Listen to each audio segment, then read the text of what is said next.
అందరికీ praise lord. దేవుని నామానికి మహిమ కలుగును గాక. మీరందరూ బాగున్నారు కదా? మీరు పెడుతున్న ప్రతి ప్రార్థన రిక్వెస్ట్కి అనేది మేము ప్రార్థన చేస్తూ ఉన్నాం.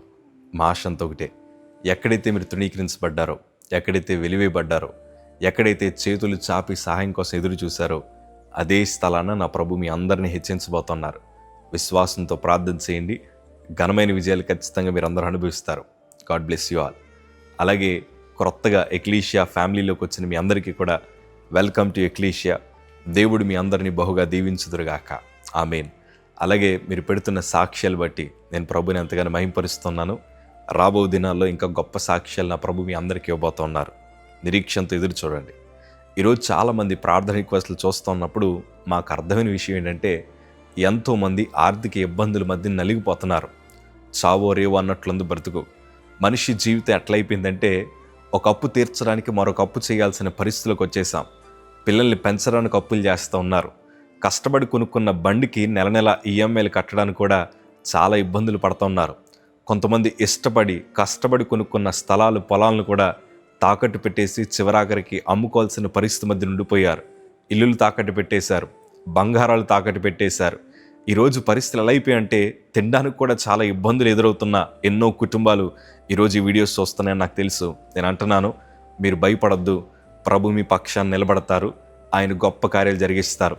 అన్నా, మీరు చెప్పడం చాలా సులువే, కాకపోతే మాకు ఎదురవుతున్న ఇబ్బందులు చాలా క్లిష్టంగా ఉన్నాయని మీరు అనొచ్చేమో. అయ్యా, మేము హాస్పిటల్కి 50,000 వెళ్ళామండి.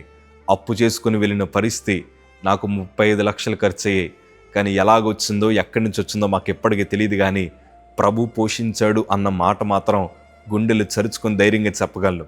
ఎందుకంటే ఇలాంటి ఆర్థిక ఇబ్బందుల్లో బలపరచడానికి ప్రభు ఉన్నాడు. దేవుని వాక్యం స్పష్టంగా సెలవిస్తోంది. ఫిలిప్పీలకు రాసిన పత్రిక 4వ అధ్యాయము 19 మాట చదవగలిగితే, కాగా దేవుడు తన ఐశ్వర్యము చెప్పున క్రీస్తు యేసునందు మహిమలో మీ ప్రతి అవసరములు తీర్చును. ప్రభువు మన అవసరతలు తీర్చగలిగిన దేవుడు. కాకపోతే ఆయన బిడలుగా మనం బ్రతుకుతే చాలు, భక్తి చేస్తే చాలు. ఎందుకంటే భక్తి మన సమస్యలకు పరిష్కారము. ఒకరోజు భర్తను కోల్పోయిన ఆమె ప్రభు మందిరానికి వచ్చి ప్రవక్తతో అంటుంది, అయ్యా, నా పిల్లల్ని బానిసలుగా పనివారిగా తీసుకెళ్ళిపోతారు. నా ఇంట్లో సామాన్లన్నీ తీసుకెళ్ళిపోయారు. కేవలం ఒక నూనె పాత్ర మాత్రం మిగిలిపోయింది. ఏం చేయాలో అర్థం కావట్లేదు. కాకపోతే నా భర్త భక్తి కలిగిన దైవజండని ఆ సొంత భార్య తన భర్త కోసం ఉన్నతమైన సాక్ష్యాన్ని చెప్పగలిగింది. ఆ భక్తే వారి కుటుంబ ఆర్థిక పరిస్థితులను మార్చగలిగింది. ఆ భక్తే వారిని వ్యాపారవేత్తలుగా మార్చగలిగింది.